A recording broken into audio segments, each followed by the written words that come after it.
Coucou, oui, j'ai une voix. Quand on coupe comme ça, là, vous voyez, j'ai pas tracé de ligne, rien, puis je fais le tour. Alors, c'est facile, quand on fait le tour comme ça de notre pierre, pour couper, de sortir un peu de l'angle de départ. Alors, je suis sorti un peu de l'angle de départ, à un moment. Je pense que c'est pas tout à fait là. Et c'est devenu plus long à couper à ce moment-là. Alors, je vous conseille surtout de tracer au crayon avant votre ligne. Ça va aider beaucoup. Et de mettre des lunettes de sécurité parce que ça va briser mes lunettes. Et c'est ça. Là, il y a du vent. J'ai pas trop de poussière d'en face. Si vous avez trop de poussière dans le visage, mettez un masque.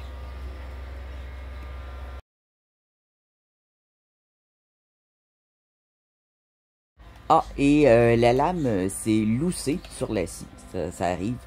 Et j'ai remarqué qu'il manquait une vis dans le montage. J'ai les vis de côté. Il faut mettre les petites vis noires qui sont après le shaft du centre. Je ne sais pas s'il y en a qui vont me comprendre, mais c'est des petites vis qui tiennent les choses en place. Et donc, j'ai tout simplement démonté et revisser parce que là, j'arrivais pas à visser comme ça sans démonter. Alors, le mieux, c'est de déconnecter, démonter la lame et tout remonter à ce moment-là quand on voit qu'il manque une pièce ou qu'il y a une pièce qui s'est rendue lousse en travaillant. Ça peut arriver, il ne faut pas appuyer sur la lame quand on coupe. Puis aussi, avec le temps, c'est normal que des fois, ça se louche un peu, puis il faut juste les remettre. L'idéal, ça serait de l'enlever à chaque fois, la lame, mais moi, je suis trop paresseux pour ça. Alors, quand ça se louche, ça lâche, ben là, je le visse.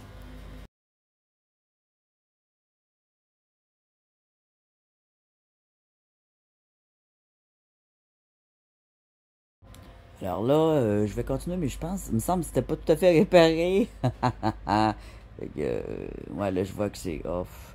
Ça va finir par relâcher. J'étais sur une pierre plus petite. Ça va relâcher. Et puis, je vais aller le visser comme il faut. Et ça, c'est des choses qui arrivent. J'aurais peut-être dû le couper, mais bon, ça vous montre la réalité. Alors, on va se remettre un peu de musique parce que, vu que c'est très long couper, j'ai mis ça au vite.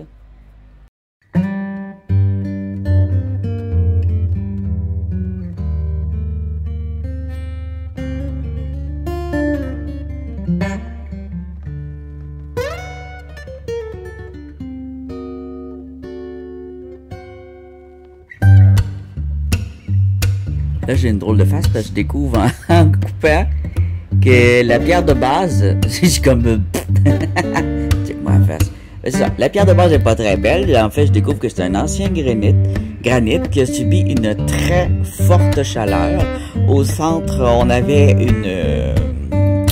une espèce de veine de silicate rayé, assez joli. C'est surtout cette veine-là que je vais mettre en valeur. Et il y a de la rouille dans cette pierre, donc le fer en ayant subi une forte chaleur rouillée. Et puis là, j'ai décidé de couper aussi celle-là, tant qu'à faire. Ça, c'est une pierre de sable extrêmement compressée que j'avais essayé de découvrir au Dremel s'il y avait quelque chose dedans. Alors, je vais tout simplement la couper pour voir s'il y a quelque chose dedans. Curiosité. J'essaie de la casser à la main. C'est trop dur. Elle est vraiment dure pour une pierre de sable. C'est simplement du sable compressé. C'est pas... ça se défait bien. Ça sent bon en plus. Ça sent le sable. On dirait que ça vient d'un autre pays. On dirait que ça vient d'un désert. Il y a une bonne odeur. Je sais pas comment l'expliquer, mais les roches ont des odeurs. Il y en a qui sentent pas très bonnes. Il y en a qui sentent bonnes. Il y en a qui sentent moyennes.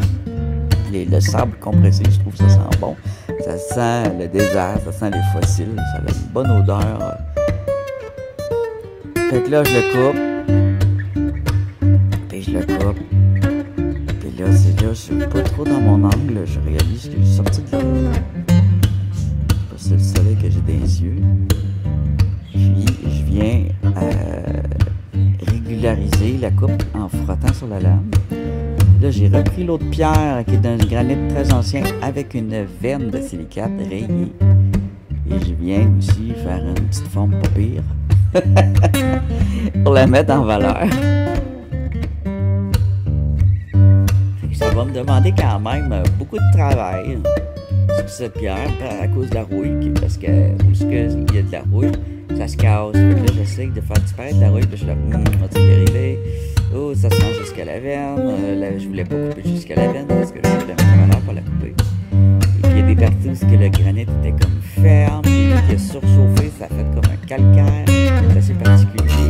C'est une pierre que je m'attendais à être très facile à couper finalement. Il y a des parties dures, des parties fragiles, et vraiment, on boit de l'eau, on se met plus à la roche. On se tasse de la poussière pour la manipuler. Et je lâche pas. Et ensuite, je vais couper un quartz pour le fun. Je vais décider de faire un cabochon parce que ça fait un bout que je veux faire plusieurs cabochons. Et j'aimerais ça faire une émission juste de cabochons. Pour ça, il faut les trancher. Et là, vu que j'ai ajusté ma lame et je l'ai réparée, ça va aider pour faire une prochaine émission juste de cabochons. Parce que ça me tente. Je vais vous montrer comment faire ça. Mais c'est simple, là, en fait. Il faut les couper, faut faire des tranches. Et ensuite, la tranche, mais c'est ça, je vais montrer différentes façons de faire. C'est ce que je vais faire un peu, puis là, finalement, je me suis mis à couper toutes sortes d'affaires. Et puis, ça va faire ça, c'est mélangé, là. Mais c'est intéressant pareil. Là, ici, j'avais un beau petit quartz que je vais tout simplement faire qu'il se roule mieux dans le tumbler. Il avait déjà été roulé. Il est très joli. 2 quartz ici que je vais préparer au tumbler en les dégrossissant. À la fin, vous allez tout voir le résultat. Alors, c'est des très beaux quartz. Il y avait un blanc avec des choses à l'intérieur. Il y avait un transparent avec des couleurs un peu comme beige. Et puis, ça... C'est quoi celui-là? Ah, c'est la... OK. Il y a une autre pierre. C'est un stéatite. Une stéatite, c'est une pierre à savon. Ah, je l'ai là. Qui contient du quartz. Puis le quartz à l'intérieur, il est transparent, puis il est beau. Puis je voulais la trancher pour qu'on voit à l'intérieur, mais c'est très grossier. C'est vraiment un morceau concassé qui provient pas d'une mine, mais d'une carrière.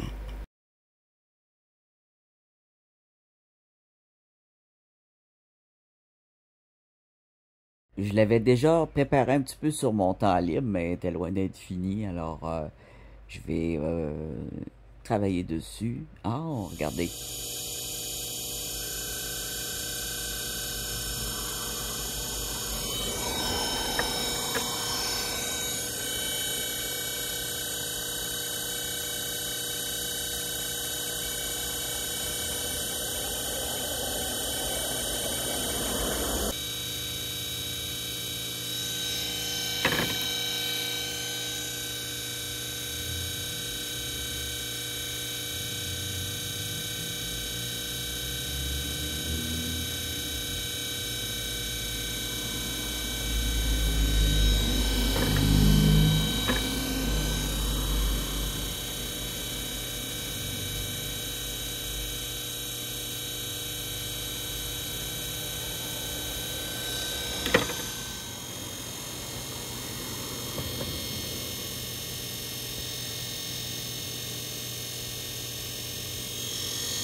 pour le final, je polis avec différents papiers sablés et jusqu'à la fin où je polis avec de l'eau et un linge.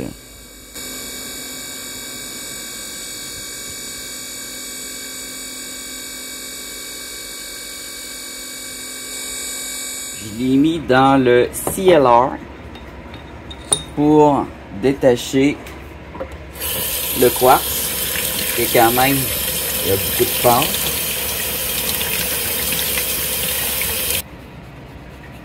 Quand on frotte avec un tissu, il faut appuyer fort et vite.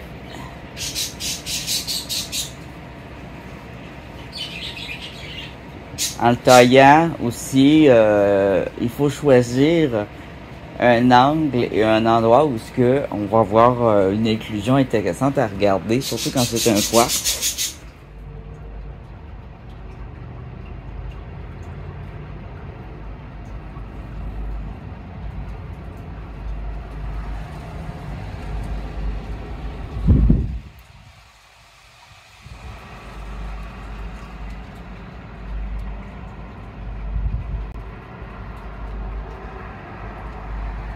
Plus il va être poli, plus qu'on va voir au travers, puis plus qu'il va briller au soleil aussi.